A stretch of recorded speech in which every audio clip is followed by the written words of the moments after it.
Hey everyone, this is Alex, the instructor for the course for GWS 200 Women in Western Culture. The point of this video is to help provide you with more insight into how to approach writing the final paper. This is going to be up on YouTube. I'm going to also email you the link to it, along with a link to one resource that will help you with specifically crafting a thesis statement. But this video is going to cover a few different things in regards to the final paper. So when you're watching it, it would help if you pull up the final paper prompt that was emailed out and that's available on the D2L page to follow along. So in terms of what this video covers, we're going to cover a few different topics, and those are first important information about due dates, what's expected on the rough draft. We're going to review the prompt and then the specific guidelines for writing the paper. We're going to talk about picking a topic, and we're going to focus on how to write a thesis, since this is a thesis-driven paper. We're going to talk then about structuring the introduction paragraph for your paper, and finally we're going to look at utilizing course concepts from lecture and also utilizing readings and films. So you should be taking notes along with this. I recommend maybe having Microsoft Word up to take notes, or taking handwritten notes on this, but you're going to want to rewatch this video as you are working on writing both the rough and the final draft of your paper. So first off, in terms of due dates, this is the fall 2017 course, so our rough draft due date is November 30th. That's when you want to get a rough draft of the paper into me submitted through the assignment folder on D2L. I'm going to be returning those rough drafts to you within about 5 days, so you can expect the rough draft feedback to be available to you on D2L sometime by the end of December 5th. And then your final drafts are due on December 12th. And that's going to be also to the D2L assignment page on our course website. So next we're going to talk about what is expected in the rough draft. So basically, what you do with the rough draft can determine a number of things. It can determine how easy it is for you to complete the final draft. It can determine how easy your final weeks in the university are in general in terms of your other courses, and it will help determine the overall quality of your final paper. So it is really, really highly recommended that you give me a full-length draft of your paper, including all of your outside research, all of the required citations that are in the guidelines for the paper. It's really recommended that you have what we call also a working thesis, which is basically a draft of your thesis statement, so I can provide feedback on the strength of it and whether it qualifies as a thesis, whether it needs to be more specific, etc. And we're going to talk a bit later in this video about what it means to craft a thesis statement.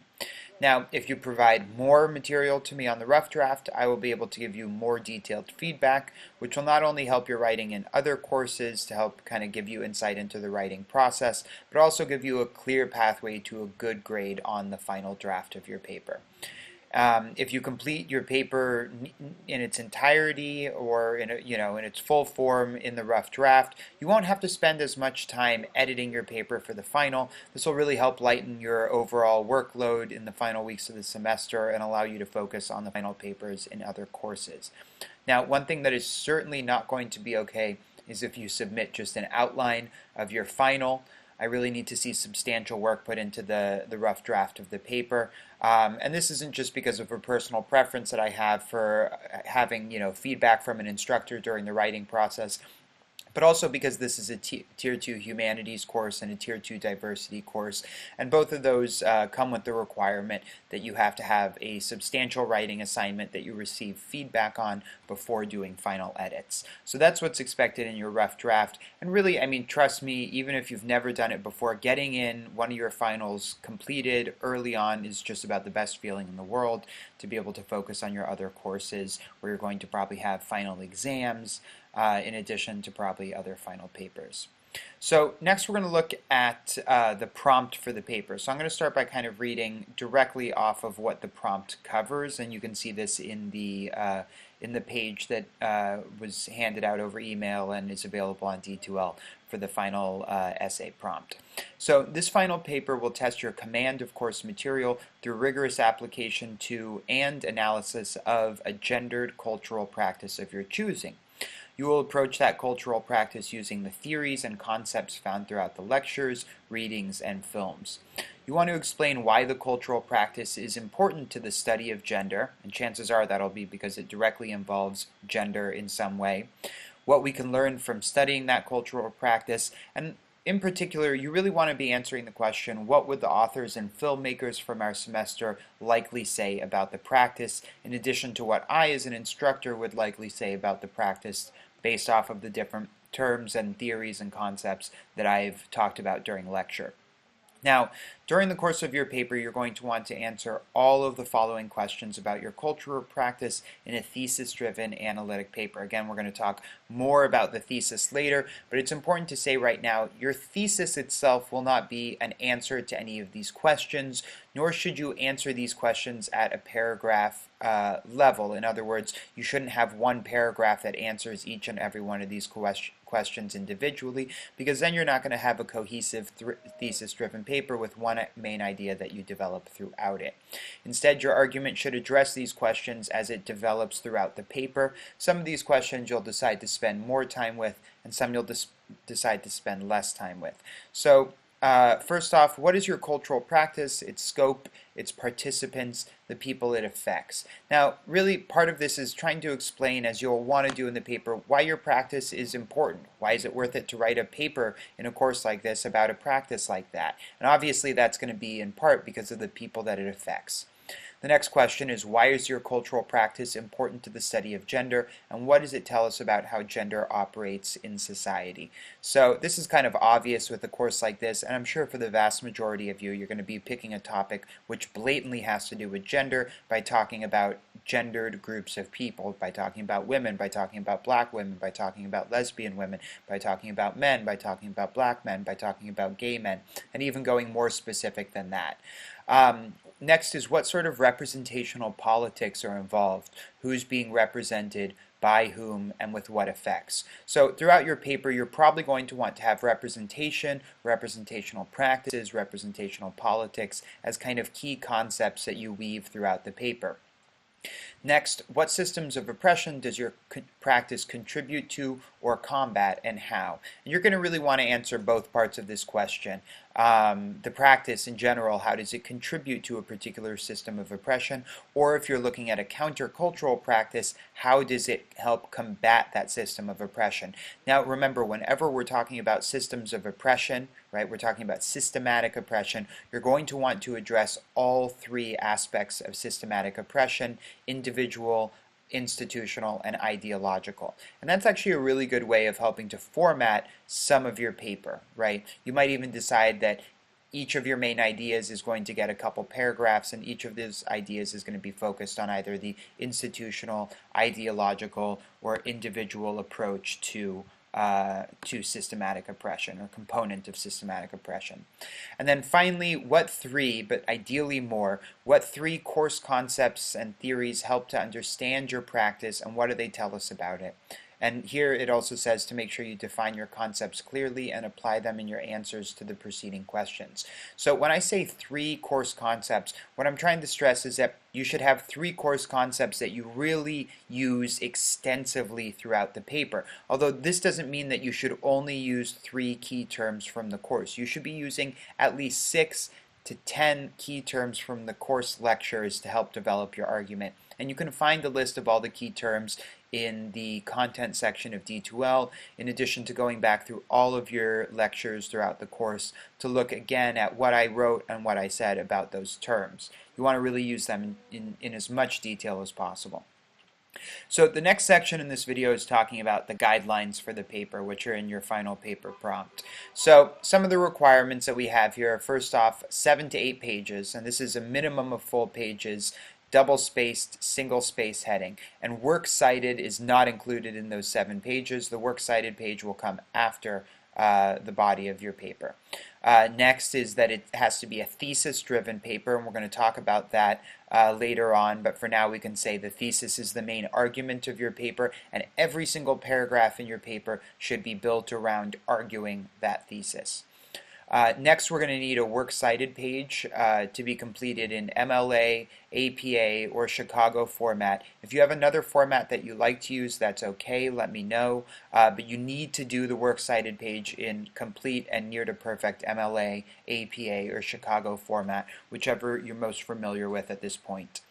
Next, you're going to need in-text citations for all summarizing, paraphrasing, and quoting of readings, films, lectures, or other outside research that you've done on your topic. So in-text citations, and I'll mention this again later, should have the author's name and page number. This can be done in one of two ways. If you, for example, say, like in Fausto Sterling's reading, they argue that da-da-da-da-da, and then after the close quote, you're going to put the page number. Or if you say something like, many scholars have argued that something, something, something, but you don't use the name of the scholar in the sentence, then you're going to want to make sure to put the name of the scholar in the in-text citation along with the page number that you're drawing from. And page numbers are really important for the purposes of grading the paper. If you don't have correct in-text citations, I'm not going to be counting those citations towards the minimum requirements. So next we have, continuing with the citation discussion, we have a minimum of 8 readings that you need to cite, and it's really encouraged that you go beyond that. At this point we will have had dozens of readings in the course, so citing from just 8 is just very easy to do, and specifically you're going to want to cite from at least 4 D2L and 4 textbook readings. But again, you should definitely go beyond that. If you really want to receive an A on the final paper, you're going to want to have somewhere between 10 and 12 citations in your paper. It's also recommended to cite additional readings and films from all 3 course units. So even if what you're talking about seems to resonate most with Unit 1 about the misrepresentation of women in popular culture, or with Unit 2, countercultural approaches to culture, or in Unit 3 when you're kind of looking outside of the purview of the West in ways that address how Western culture has influenced cultures all around the world. Even if you're looking at something that really has to do with one of those units specifically, you still should draw from readings and even films from all 3 units. And then of course, as mentioned already, and we'll talk about more in a bit, the definition and application of 3 course concepts and more throughout your paper. So the next thing we're going to talk about is picking a topic for the paper. Now, in the prompt for the paper, we talked about the term cultural practice that you're going to analyze. And I'm going to read here again from the prompt for the final paper.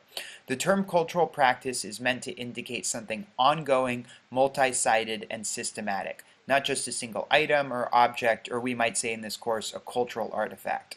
For example, you cannot choose to analyze a single music video since it's a cultural artifact, not a practice.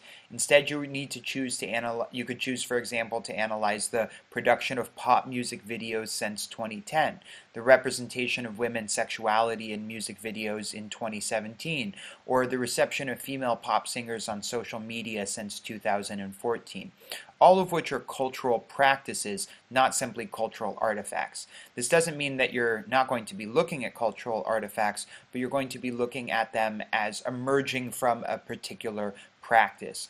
You can make claims about trends in recent music video production or reception, and then use the theories and concepts from the course to make the argument about what those trends mean, why they're significant.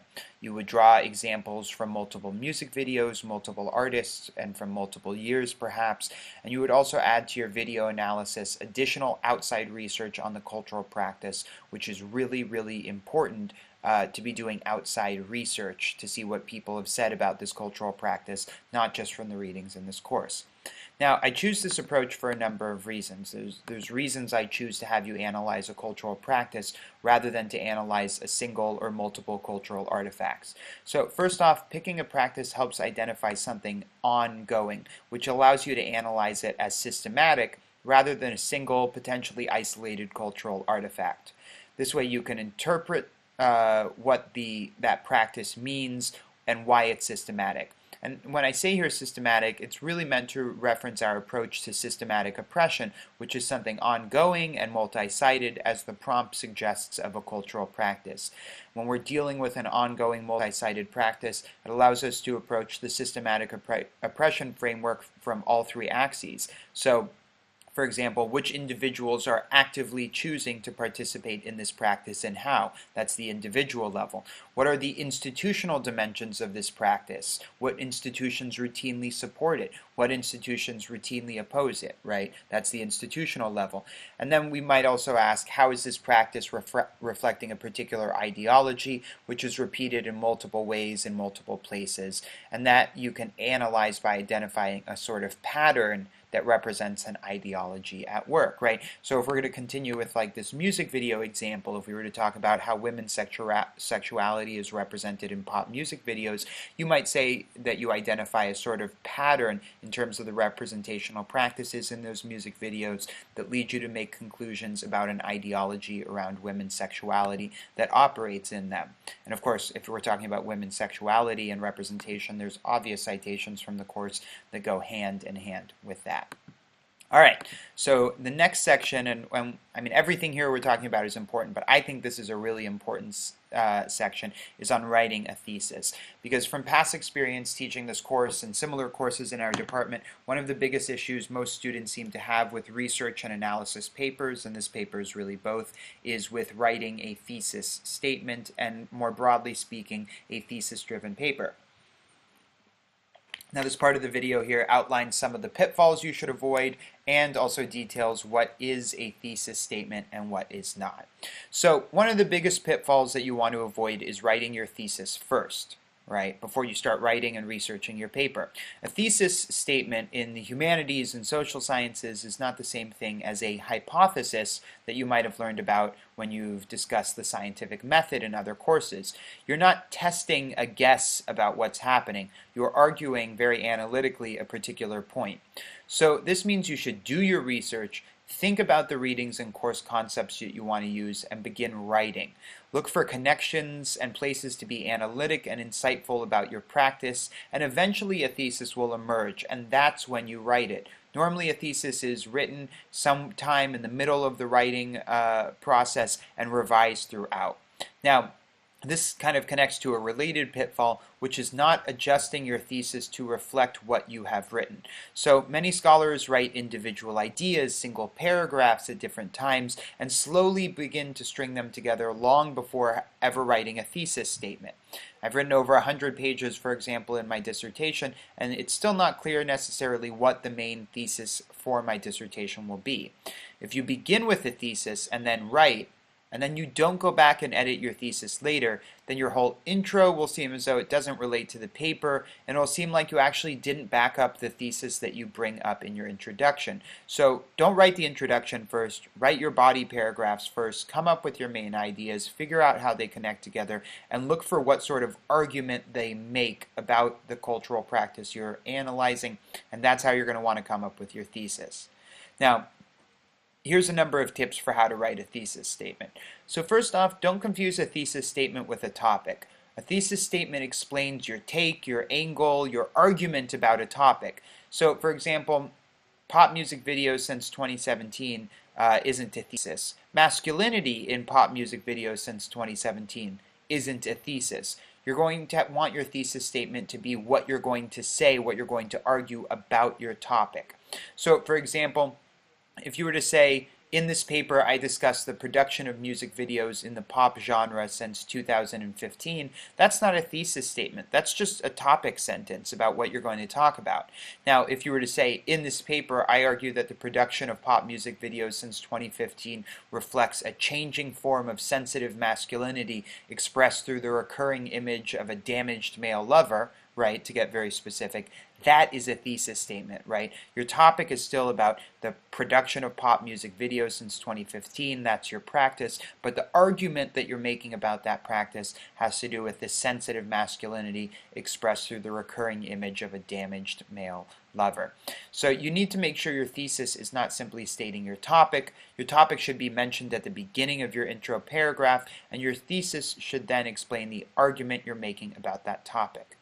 Now, the next is about how to format a thesis statement. So an easy approach, and again, and we'll talk about this later, but your thesis, of course, is going to be in your introduction paragraph, right? An easy approach is, after mentioning your topic and its significance to studying gender, is to use the following phrasing.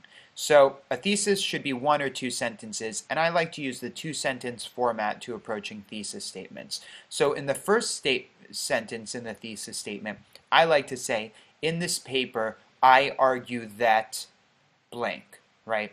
So you're saying, in this paper, I make the argument that pop music videos since 2015 have produced a new sort of masculinity through the recurring image of a damaged male lover, right? So that's your first sentence in your thesis statement. You're saying, this is what I'm going to argue about this particular topic that I just introduced to you.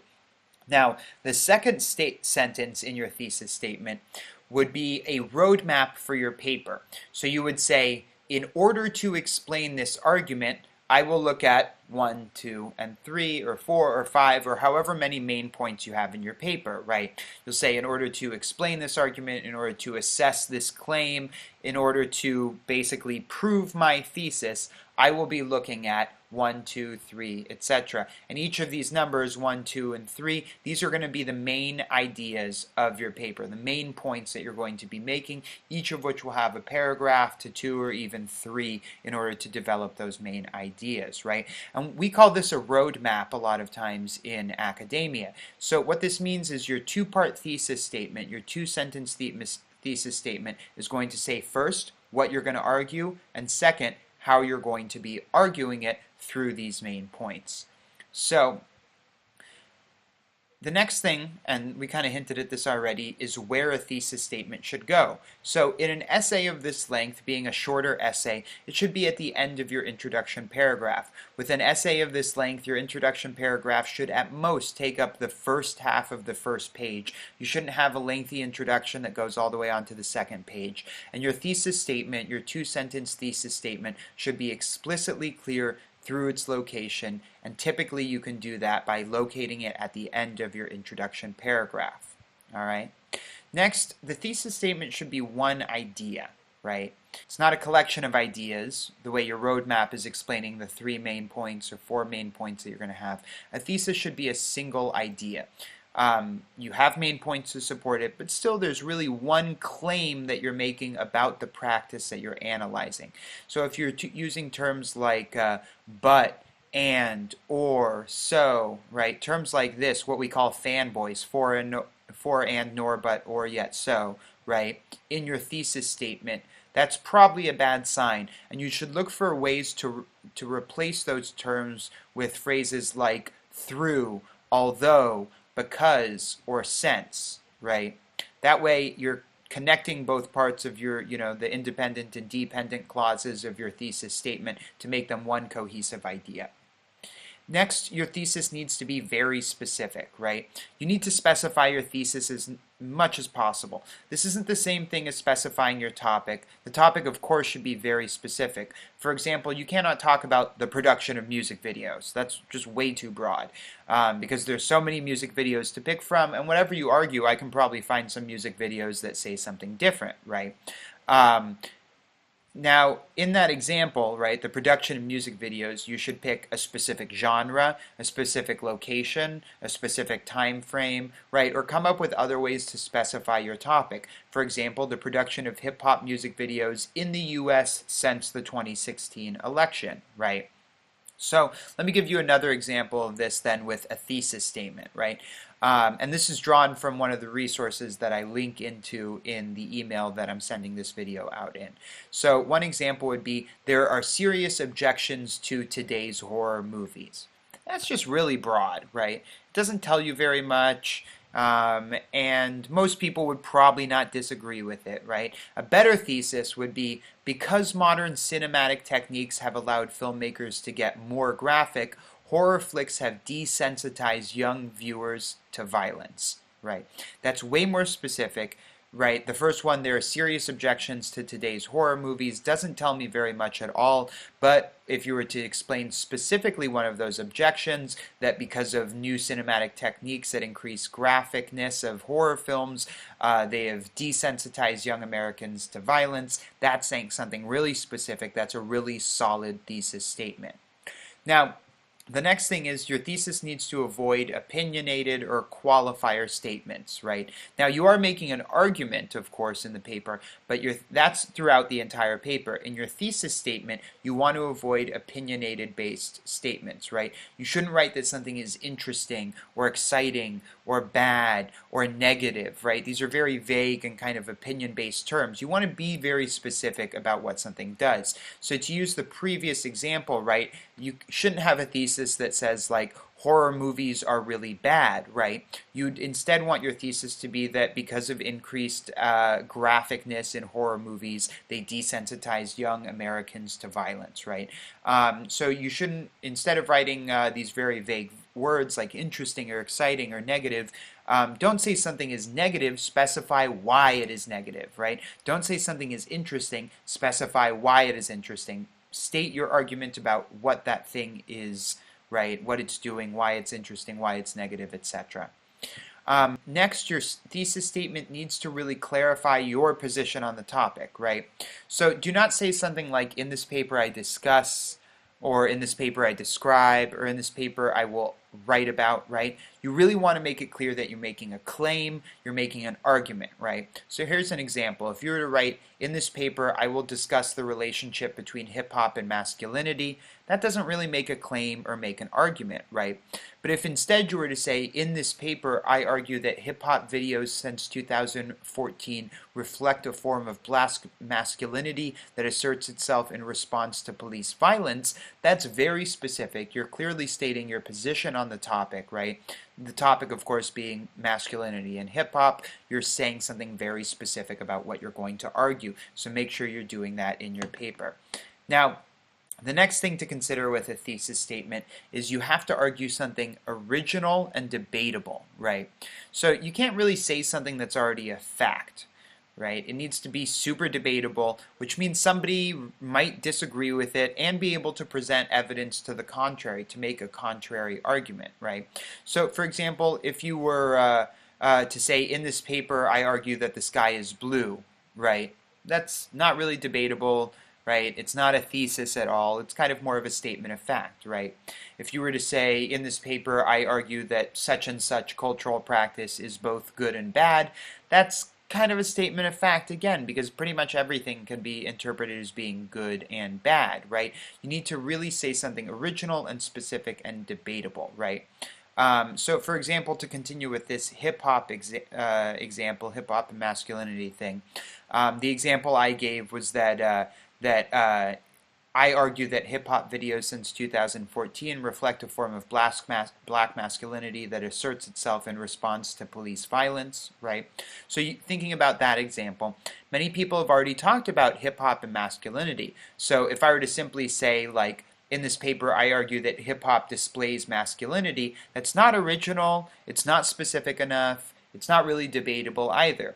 But to say that hip-hop responds to police violence by crafting new forms of masculinity built around community support, that would be very different, it would be very original, it would be very specific, and it would be quite debatable as well. Okay, so these are all the things that you want to consider when writing your thesis statement, and don't hesitate to email me a draft of your thesis statement and ask if I think it's good and what needs to be improved. Alright, now our next major topic in this video is about writing the introduction to your paper. So the introduction is going to do 4 things, and I'm going to explain each of them. So first off, the introduction is going to simply introduce your topic. Alright.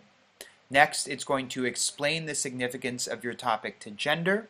Then it's going to give your 2-part thesis statement. First, the claim or argument, and second, the roadmap of your major points. Okay, and there's a number of hints that I would recommend to approach writing the introduction. Again, it needs to be really short. It should only be at most half a page, right? And one of the things I've noticed in some of the reading reflections and even on some of the midterm essays is that in introductions, people like to make a lot of kind of vague general statements and use a lot of kind of meaningless language to introduce a topic, which you should avoid completely. You really want to get right into the meat of what you're talking about. So don't use any general language. Don't say stuff like, since the beginning of the 20th century, music has related to gender norms. That's just way too vague. It's not debatable. It doesn't get me any closer to the specific topic that you're going to be discussing, right? So, for example, if I were to continue with the thesis statement I've been working on in this video, this idea of black masculinity and hip-hop responding to police violence with a form of masculinity that engages in community support, right? I might begin my introduction with a statement like this. Hip-hop culture is one site where meanings attached to masculinity are contested and reworked. From lyrics to music videos, masculinity is described and performed by hip-hop artists and consumed by listeners, right? There's my introduction. That explains what my topic is. It explains why it's important to the study of gender. And after that sentence, that's just 2 sentences, that's it, right? I would go right into my thesis. I go right into, in this paper, I argue that hip-hop music videos since 2014 have crafted a new form of black masculinity that responds to police violence through the performance of community support, right? Something like that. So again, your introduction should get right into it. 1 sentence to introduce your topic, another sentence to explain why it's important to the study of gender, and then get right into your thesis. Be quick with it, give me the roadmap, and move on to your body paragraphs, to your main ideas. All right, so that's how you want to write the introduction, and it's pretty similar to how I talked about writing an introduction to the reading reflections as well. All right, so the next 2 sections are about using stuff from lecture and using stuff from readings and films. So first off, introducing in your paper concepts from lecture. So this is really essential, and it's where a lot of the writing so far in the class has been really lacking. There's so many instances where you're talking about something that has a course concept that obviously relates to it, but you don't use the course concept, and you want to avoid that, right? Concepts like systematic oppression, representation, cultural imaginary, they can be used to discuss just about anything you'll be writing about in this final paper. Now, you also don't need to make an excessive amount of work in bringing in course concepts. Define them quickly by quoting them from the lecture, and use them like they're normal vocabulary, not like they're these complex machines that need to be handled really carefully, right? A term like representation is a really basic term that you can use all the time. Do not make the mistake of saying, this practice demonstrates some course term, right? Don't say something like, this practice demonstrates representation. This is a really backwards approach. It's doing the opposite of what you're supposed to do, right? So don't say hip-hop demonstrates representation. Instead, discuss the representational practices within hip-hop, right? Use the concept of representation to help explain and analyze what you're talking about again.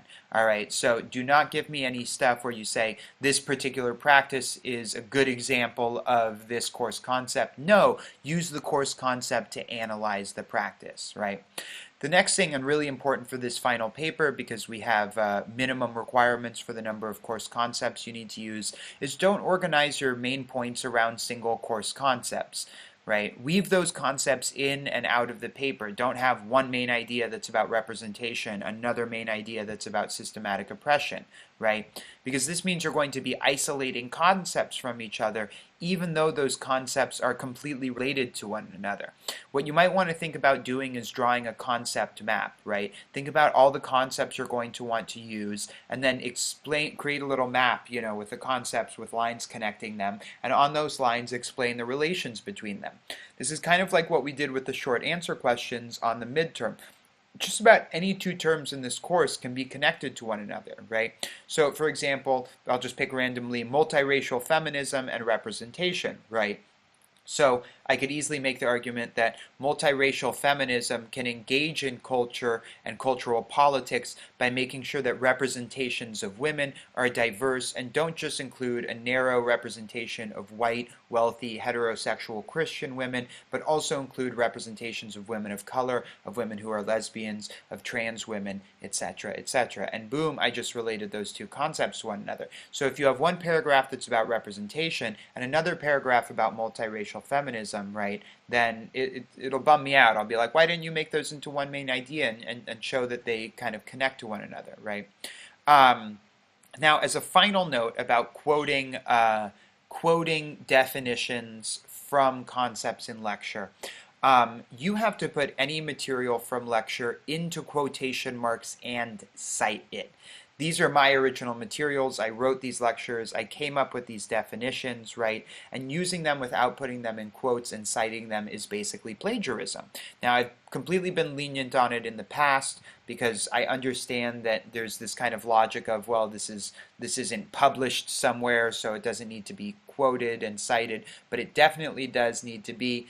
And you have to be doing this on the final paper, otherwise you'll receive some sort of a deduction or have to be spoken with in regards to plagiarism.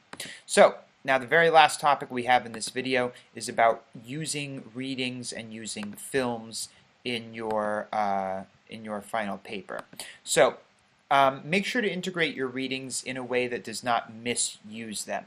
Now, a lot of people that I've talked to in the past have been like, well, I'm writing my final paper on this topic and there's no reading on that topic, right? Just because none of the writers in our class talked about, for example, I don't know, I mean, let's pretend that none of them talked about hip-hop and masculinity. That doesn't mean that there's not stuff that you can take from the readings that helps you to talk about those subjects, right? So we had readings on masculinity, films on masculinity, we had readings on hip-hop, right? And all of those you could draw from, not to mention other readings and films that don't explicitly mention masculinity or hip-hop, right?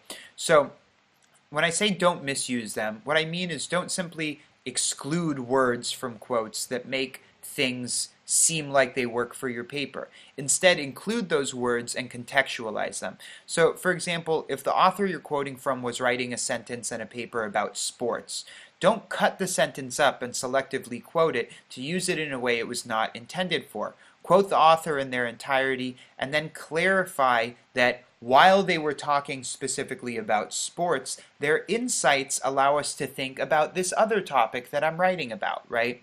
Quote the author to clarify major insights and points of analysis in their papers, and then use them to analyze and reflect on your own topics, right?